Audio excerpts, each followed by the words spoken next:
우리가 역사책에서 배운 우주 개발의 연대기는 완벽한 영웅들의 승리로 포장되어 있습니다.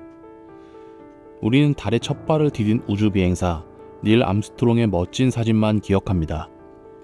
소련의 유리 가가린이 우주를 여행한 최초의 인간이라는 영광의 기록만 알고 있습니다. 하지만 이 모든 영웅들의 이야기 뒤에는 감춰진 고난과 희생이 있었습니다. 우리는 아폴로 우주비행사들이 겪었던 죽음의 문턱이나 혹은 우주 경쟁을 이끌었던 천재들이 독재 권력 아래에서 겪어야 했던 비윤리적인 강요와 정체절명의 파산 위협에 대해서는 깊이 알지 못합니다. 우주 개발은 완벽한 영웅들이 만들어낸 깨끗한 역사가 아닙니다. 실제로 지구를 벗어나려는 시도들은 하나같이 광기 아니면 윤리적 논란에 가까웠습니다. 인류의 가장 위대한 여정은 바로 가장 미치고 가장 어둡고 가장 비윤리적인 사람들의 손에 의해 시작되었습니다. 오늘 우리는 우주기술의 역사를 만든 미친 사람들의 충격적인 진실을 파헤칩니다. 우리는 먼저 세계 최초 살상용 미사일을 개발한 나치 과학자가 어떻게 전력 검토가 매우 느슨하게 이루어진 과정을 거쳐 미국의 영웅이 되었는지, 그 성공 뒤에 숨겨진 강제수용소 수감자들의 희생을 마주할 것입니다. 그리고 시베리아 강제수용소 출신이라는 어두운 과거 때문에 소련의 철저한 기밀 정책 속에 전 세계 누구에게도 이름을 공개하지 못한 채 미국을 이긴 소련 최고의 천재 드라마를 목격합니다. 100년 전 로켓을 만든다니 정신병자 취급을 받았던 외로운 남자가 세상의 모든 조롱을 이겨내고 오늘날 모든 로켓의 근본 기술을 발명했던 이야기가 있습니다. 심지어 기술적으로 불가능하다는 조롱 속에서도 로켓 수직 착륙을 고집하며 회사를 파산 직전까지 몰아넣었던 한 괴짜의 광기가 어떻게 우주 경제의 판도를 뒤집었는지 그 비결을 추적할 것입니다. 인류의 윤리와 생존 능력을 시험했던 극한의 순간들도 있습니다. 미국이 핵폭탄을 우주선 뒤에 터뜨려 추진력을 삼으려 했던 오리온 프로젝트라는 금지된 발상, 그리고 달로 향하던 우주선에서 산소 탱크가 폭발하자 실패는 옵션이 아니다라는 명언과 함께 생명을 건 사투를 벌였던 관제팀장의 집념, 우리는 그 모든 극한의 순간을 따라갈 것입니다. 마지막으로 우주 역사를 뒤흔든 두 가지 충격적인 은폐 논란도 있습니다. 달 착륙이 조작되었다고 주장하며 정부를 뒤흔든 내부자의 폭로와 달 착륙 직후 우주비행사가 직접 창밖에서 미확인 물체를 목격하고도 나사가 은폐 논란에 휩싸였던 충격적인 진실까지, 이 모든 광기, 비화, 그리고 충격적인 도전 속에서 우리는 우주를 향한 인류의 욕망이 얼마나 위험하고도 위대했는지 깨닫게 될 것입니다. 그 모든 인간 광기의 서사를 지금부터 시작합니다. 우주를 향한 인류의 첫걸음은 가장 어둡고 비윤리적인 토대 위에서 시작되었습니다. 인류의 가장 위대한 성공 뒤에는 독재 권력의 감시와 강제노동의 희생이 그림자처럼 숨겨져 있었습니다. 세계 최초로 살상용 미사일을 개발한 나치 과학자가 나사의 영웅이 되었습니다. 바로 베르너 폰 브라운의 이야기입니다. 폰 브라운은 히틀러 정권 아래에서 V2 로켓이라는 살상 로켓을 만들었고, 이 로켓들은 강제수용소 수감자들의 노동으로 만들어졌습니다. 지하 공장에서 수많은 수감자들이 비인간적인 조건 속에서 로켓 부품을 조립해야 했습니다. 그의 기술은 수많은 무고한 생명을 앗아갔지만 동시에 인류를 우주로 보낼 유일한 열쇠이기도 했습니다. 제2차 세계대전 종전 직전 미국 정부는 비밀작전 페이퍼클립 작전을 통해 그의 전력 검토를 매우 느슨하게 진행하고 그를 미국으로 빼돌렸습니다. 이 작전은 폰 브라운을 포함한 수백 명의 나치 과학자들을 미국으로 데려오는 것을 목표로 했습니다. 미국은 그의 기술력을 이용해 소련과의 우주 경쟁에 뛰어들었지만 폰 브라운의 등장은 미국 사회 내에서 격렬한 윤리적 논쟁을 일으켰습니다. 언론들은 그의 과거를 비난했지만 정부는 우리의 경쟁자 소련이 폰 브라운을 먼저 차지하는 것을 막기 위해서라는 논리로 모든 비판을 은폐했습니다. 이후 폰 브라운은 나사로 옮겨 세턴 V 로켓을 설계하며 아폴로 계획의 아버지가 되었습니다. 세턴 V는 인류 역사상 가장 강력한 로켓으로 달까지 인간을 실어 나르는 이 거대한 로켓을 설계하는 과정에서도 폰 브라운은 수많은 기술적 난관과 정치적 압력을 극복해야 했습니다. 폰 브라운의 성공적인 경력은 냉전 시대의 윤리적 딜레마를 적나라하게 보여줍니다. 미국은 소련을 이기기 위해 나치 정권의 기술력과 비윤리적인 과거를 가진 과학자를 영웅으로 둔갑시켰습니다. 인류가 달에 꽂은 깃발 뒤에는 나치 정권의 어두운 과거와 강제노동의 희생이 숨겨져 있었던 것입니다. 인류가 우주로 나아가는 영광의 길은 이처럼 윤리적 모순으로 가득 찬 그림자 속에서 시작되었습니다.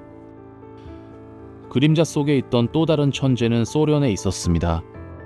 그는 소련 최고의 로켓 설계자였지만 전 세계 누구도 그의 이름을 알지 못했습니다. 바로 세르게이 코롤료프입니다. 그가 익명으로 살아야 했던 이유는 독재 체제의 철저한 전략기술자 기밀 정책 때문이었습니다. 그는 과거 정치적인 이유로 시베리아 강제 수용소에서 죽을 고비를 넘겼습니다. 수용소 생활 동안 그의 건강은 극도로 악화되었고 이는 그의 요절에 결정적인 영향을 미쳤습니다. 수용소에서 풀려난 뒤에도 그는 철저한 감시와 통제 속에서 모든 업적을 비밀에 붙여야 했습니다. 감시 속에서 코롤료프가 만들어낸 것은 인류 역사상 가장 위대한 성과 중 하나였습니다. 바로 세계 최초의 인공위성 스푸트니크와 최초 유인 우주비행선 보스토크입니다. 소련이 미국보다 먼저 우주시대를 열고 최초 유인 우주 비행에 성공했을 때도 그는 그림자 속에 있어야 했습니다. 소련 정부는 그의 천재적인 존재가 전략기술자 신원이라는 이유로 외부에 노출되는 것을 극도로 꺼렸기 때문에 그의 이름을 철저히 은폐했습니다. 당시 서방 언론들은 그를 수석 설계자라고만 불렀을 뿐 그의 실제 이름을 알지 못했습니다. 우주 경쟁의 정점이던 1966년 그가 수술 중 갑작스럽게 사망하고 나서야 비로소 그의 이름이 전 세계에 공식 발표되었습니다. 인류를 우주로 보낸 실제 주역이 그의 업적을 인정받는 데 10여 년이 걸린 것입니다. 코롤료프의 이야기는 독재 체제 아래에서 인간의 집념과 기술력이 어떻게 희생되고 감춰질 수 있는지를 보여주는 슬프고도 위대한 드라마입니다. 그의 경쟁 상대였던 폰 브라운이 전 세계적인 영웅으로 찬양받았던 것과 달리 코롤료프는 마지막까지 그림자 속의 천재로 남았습니다. 이처럼 우주 역사는 독재 권력의 필요와 천재들의 희생 위에서 시작되었습니다. 이들의 비윤리적인 과거와 개인적인 불행은 인류의 가장 빛나는 순간 뒤에 숨겨진 어두운 진실이었습니다.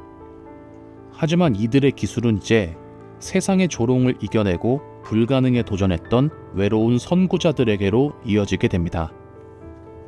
세상의 조롱과 비웃음 속에서 꿋꿋하게 자신의 비전을 믿었던 외로운 괴짜들에 의해 우주 역사는 계속되었습니다. 이들의 집념은 정치적 압력이나 자본 없이도 기술적 불가능의 벽을 무너뜨리는 가장 강력한 힘이었습니다. 100년 전 로켓이 지구를 벗어나 우주로 떠난다고 했을 때 다들 그를 미쳤다며 조롱했습니다. 바로 로버트 고다드의 이야기입니다. 고다드는 20세기 초 인류를 우주로 보낼 유일한 방법이 로켓이라는 것을 확신했습니다. 그의 주장은 당시 과학계와 뉴욕타임즈에게 과학을 모르는 몽상가로 조롱당했습니다. 언론들은 로켓은 진공인 우주에서 절대 날 수 없다고 비난했습니다. 당시 사람들은 로켓이 공기를 밀어내면서 날아간다고 오해했기 때문에 공기가 없는 진공의 우주에서는 로켓이 움직일 수 없다고 생각했던 것입니다. 고다드는 이 조롱 속에서도 굴하지 않았습니다.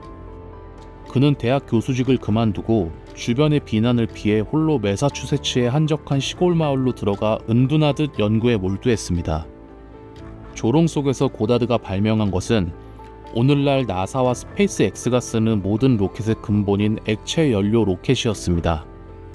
당시 쓰이던 고체 연료 로켓은 추진력을 조절하기 어려웠지만 액체 연료는 이 문제를 해결하고 로켓의 출력을 자유롭게 제어할 수 있는 혁신적인 기술이었습니다. 그는 세상의 눈을 피해 옥수수 농장 뒤뜰에서 역사상 최초로 액체 연료 로켓을 발사시켰습니다. 이 첫 번째 발사는 고작 2.5초 동안만 지속되었고 로켓은 12.5m 높이까지 올라갔다가 추락했습니다. 작은 성공이었지만 전 세계가 틀렸고 자신만이 옳았던 외로운 천재에게는 거대한 증명이었습니다. 로버트 고다드는 생전에 자신의 업적을 제대로 인정받지 못하고 세상을 떠났습니다. 하지만 그의 기술 설계와 연구 자료는 이후 독일의 V2 로켓 개발에 핵심적인 영향을 주었고, 폰 브라운이 설계한 미국의 아폴로 계획의 거대한 세턴 V 로켓의 핵심 기반이 되었습니다. 오늘날 우리가 쏘아 올리는 모든 대형 로켓은 고다드가 홀로 농장 뒤뜰에서 쏘아 올린 그 미친 아이디어로부터 시작된 것입니다. 로버트 고다드처럼 기술적으로 불가능했던 가장 미친 시도를 현실로 만든 또 다른 괴짜가 있습니다. 바로 일론 머스크입니다. 수십 년간 우주 탐사 과정에서 로켓의 가장 비싼 1단부는 임무를 마친 후 바다에 버려져 왔습니다. 하지만 일론 머스크는 이 방식을 거부하고 로켓을 지상으로 돌아오게 만들어 재활용하겠다고 고집했습니다. 나사와 우주 거물들은 그의 아이디어를 기술적으로 불가능한 시도라며 비판했습니다. 로켓을 수직으로 정확하게 착륙시키는 것은 날아오는 총알을 또 다른 총알로 정확히 맞추는 것만큼이나 어려운 일로 여겨졌습니다. 그의 회사 스페이스X는 초기 로켓 발사 3회 실패로 파산 직전이었지만 이후에도 머스크는 이 무모한 수직 착륙 시도에 막대한 비용을 쏟아부었습니다. 2013년부터 2015년까지 수차례의 시험 착륙을 시도했지만 로켓은 번번이 폭발하거나 기울어져 추락했습니다.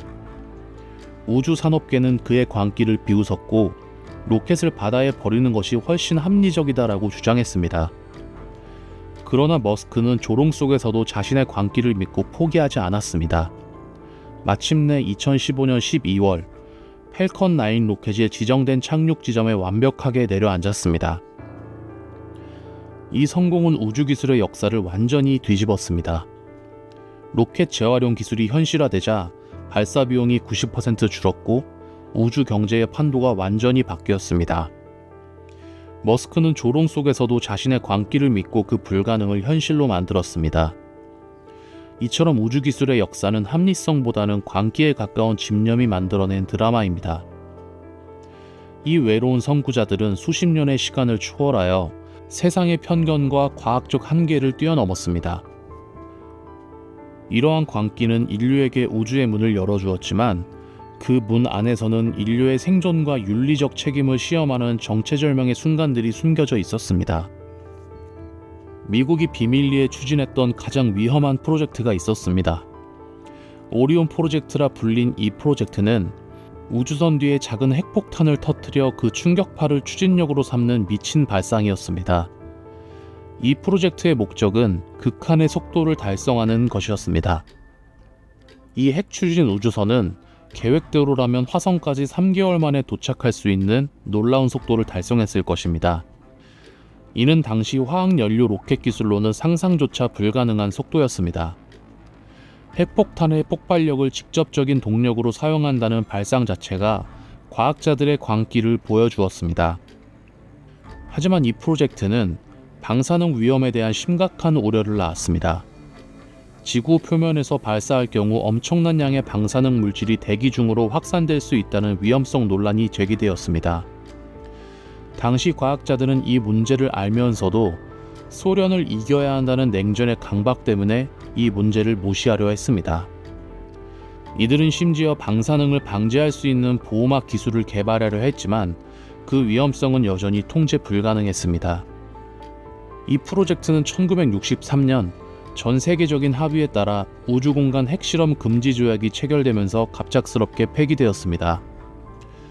오리온 프로젝트는 인류의 광기가 기술의 발전과 윤리적 책임 사이에서 얼마나 위태로운 줄타기를 했는지 보여주는 금지된 기록입니다. 인류의 윤리가 시험대에 올랐다면 다음은 인류의 생존 능력이 시험대에 올랐던 절체절명의 순간입니다. 1970년 달로 향하던 아폴로 13호 우주선의 산소 탱크가 폭발했습니다. 우주비행사 3명이 우주에서 죽을 절체절명의 위기였습니다. 폭발로 인해 우주선 사령선의 전력 공급과 산소 공급이 대부분 끊겼고 비행사들의 생명은 불과 몇 시간 안에 끝날 상황이었습니다. 당시 나사 수뇌부는 상황의 심각성을 인지하고 귀환을 포기하고 모든 것을 정지하라는 명령까지 고려했습니다. 하지만 관제팀장 진 크렌즈는 영화로 유명해진 명언 "실패는 옵션이 아니다를 외치며 명령을 거부했습니다. 그의 집념 아래 관제팀은 지구에서 테이프와 종이, 연필만을 가지고 문제 해결책을 모색하는 극한의 시뮬레이션에 돌입했습니다. 크렌즈 팀은 우주비행사들의 생존을 위해 전력이 나간 사령선을 버리고 달 착륙선을 우주선 대신 임시 구명보트로 사용해야 하는 기상천외한 결정을 내렸습니다. 더 충격적인 것은 이들이 이산화탄소를 걸러내는 생명줄인 탄소 필터를 고쳐야 했는데 우주선의 테이프와 비닐 같은 주변의 물건들만으로 임시 연결에 성공했다는 것입니다. 지구의 관제팀이 테이프를 붙여 만든 임시 필터의 설계도를 우주로 전송했고 우주 비행사들은 그 설계도대로 목숨을 건 조립을 해냈습니다. 모든 자동 항법 시스템이 마비되었고 지구로 돌아오는 각도는 비행사들의 수동 조작만이 결정할 수 있었습니다. 우주선이 대기권에 진입하고 4분 30초간 통신이 끊어진 침묵 후 우리가 돌아왔다라는 무전이 울리며 아폴로 13호는 인류 역사상 가장 위대한 실패로 기록되었습니다. 진 크렌즈의 실패는 없다는 집념이 광기로 가득 찬 기술의 한계를 인간 드라마로 극복한 순간이었습니다. 이러한 인류의 위대한 업적 뒤에는 우리가 알고 있는 진실이 사실이 아닐 수도 있다는 충격적인 의혹이 공식 기록 바깥에서 끊임없이 이어졌습니다. 우주를 뒤흔든 두 개의 음모론, 그 진실과 논란의 기록입니다. 우주 역사를 뒤흔든 충격적인 음모론은 바로 달 착륙 조작설이었습니다. 이 주장의 시작은 나사의 로켓 제작 하청업체 직원이자 내부자였던 빌 케이싱으로부터 나왔습니다. 케이싱은 1976년 우리는 달에 가지 않았다는 책을 출간하며 조작설을 공론화했습니다. 빌 케이싱의 주장이 대중에게 폭발적인 힘을 얻은 이유는 그가 로켓 제작 하청업체에서 일했던 내부자 출신이었기 때문입니다. 그는 로켓 기술의 불안정성을 누구보다 잘 알고 있었고 그 지식을 바탕으로 나사의 로켓 기술이 너무 불안정하여 달까지 갈 수 없었을 것이라고 주장했습니다. 미국이 소련에게 지지 않기 위해 달 착륙 장면을 스튜디오에서 비밀리에 촬영했다고 그는 주장했습니다. 케이싱은 달 착륙 장면을 네바다 사막의 군사기지와 같은 스튜디오에서 촬영했다고 구체적으로 주장했습니다. 이 주장은 당시 베트남 전쟁과 워터게이트 사건 등으로 정부에 대한 불신이 팽배했던 대중의 심리와 맞물려 폭발적인 반응을 얻었습니다. 그의 책은 수많은 음모론자들의 교과서가 되었습니다. 케이싱은 나사가 어떤 증거를 제시하든 모든 증거는 조작의 결과라고 재반박하며 논쟁을 끝없이 지속시켰습니다. 결국 이 이야기는 진실보다 음모론을 믿고 싶어하는 대중의 심리가 기술 시대를 어떻게 흔들 수 있는지 보여주는 예시로 남았습니다. 음모론의 중심에는 달 착륙의 또 다른 주역이 있습니다. 바로 아폴로 11호의 우주비행사였던 버즈 올드린이 직접 제기한 미스터리입니다. 이는 달 착륙 조작설과는 완전히 다른 나사의 미확인 물체 대응 논란을 촉발시켰습니다. 아폴로 11호가 달로 향하던 중 비행사 버즈 올드린과 동료들이 창밖에서 정체불명의 미확인 물체를 목격했습니다. 이 사건은 당시 관제센터와의 교신 기록에 생생하게 남아 있습니다. 올드린은 무전 교신을 통해 그 물체가 로켓 부품이 아니며 마치 옆에서 감시하듯 따라오고 있었다고 주장했습니다. 이 교신을 접한 나사는 임무 중단을 막기 위해 이 사실을 극비에 붙이고 즉시 사건을 축소하려 했습니다. 당시 아폴로 11호 임무는 미국과 소련의 우주경쟁 승패가 걸린 절체절명의 순간이었기 때문에 정체불명의 비행체 때문에 임무를 중단하거나 대중의 불안감을 조성할 수 없었습니다. 수십 년 후 버즈 올드린은 공식 인터뷰에서 나는 미확인 비행 물체를 보았다고 말할 수 있다고 명확히 발언했습니다. 다만 그는 이 물체가 외계 비행체가 아닐 가능성이 높으며 로켓 페어링과 같은 부품일 가능성이 높다고 직접 설명하며 논란을 잠재우려 했습니다. 하지만 우주비행사의 명확한 목격담과 정보기관의 의도적인 사건 축소가 겹쳐지면서 이 이야기는 나사의 정보 은폐 의혹의 대표적인 사례로 남아 여전히 풀리지 않은 채 논란이 계속되고 있습니다. 이처럼 우주의 역사는 감춰진 진실과 믿음의 경계에서 끊임없이 흔들려 왔습니다. 하지만 이 모든 논란에도 불구하고 인류는 결국 진실을 향한 집념을 멈추지 않고 다음 역사를 만들어가고 있습니다. 우리는 지금까지 우주기술의 역사를 만든 가장 광기 어린 천재들의 드라마를 따라왔습니다. 독재 권력 아래에서 V2 로켓을 만들었던 폰 브라운, 시베리아 수용소에서 인류 최초의 위성을 설계한 코롤요프, 세상의 조롱을 농장 뒤뜰에서 견뎌낸 로버트 고다드, 그리고 로켓 재활용이라는 무모한 광기로 우주 경제를 뒤집은 일론 머스크까지, 이들의 이야기는 인류가 기술적 불가능과 인간적 한계를 어떻게 극복했는지, 그 역사 자체가 얼마나 기묘하고 모순적인지를 증명합니다. 역설적이게도 우주로 나아가는 이 모든 여정은 정치적 음모와 윤리적 모순으로 가득 차 있었습니다. 핵폭탄 추진 우주선을 구상했던 오리온 프로젝트의 방사능 위험성 논란과 아폴로 13호의 절체절명 순간에 실패는 없다고 외쳤던 진 크렌즈의 집념까지, 이 모든 극단적인 상황이 인류를 한 걸음씩 앞으로 밀어냈습니다. 하지만 이 광기의 역사는 여기서 끝나지 않았습니다. 지금 우리는 새로운 시대의 문턱에 서 있습니다. 달에 다시 인간을 보내고 궁극적으로 화성의 인류의 문명을 건설하겠다는 새로운 광기가 인류를 지배하고 있습니다. 인류의 다음 목표는 화성 거주입니다. 이 목표는 과거의 우주 경쟁보다 훨씬 더 크고 훨씬 더 오래 지속될 광기를 요구합니다. 화성은 아폴로 13호와 비교할 수 없는 극한의 생존 조건입니다. 낮은 중력, 치명적인 방사선, 극저온, 얇은 대기, 그리고 지구와 수천만 킬로미터 떨어진 거리. 단 한 번의 실패도 용납되지 않는 미친 도전인 것입니다. 우주선 스타쉽을 통해 궁극적으로 인류를 화성으로 보내겠다는 일론 머스크의 비전은 100년 전 로버트 고다드가 액체 연료 로켓을 발사하겠다며 세상의 조롱을 받았던 그 광기의 연속선상에 있습니다. 이 미친 발상 없이는 인류는 단 한 발자국도 우주로 나아갈 수 없었습니다. 우리는 이 모든 광기와 집념이 만들어낸 위대한 역사 속에 서 있습니다. 다음 우주기술의 역사는 또 어떤 미친 사람들에 의해 쓰여지게 될까요? 이 드라마는 우리가 하늘을 올려다보는 한 계속될 것입니다. 이 놀라운 진실을 함께 탐험해 주셔서 감사합니다.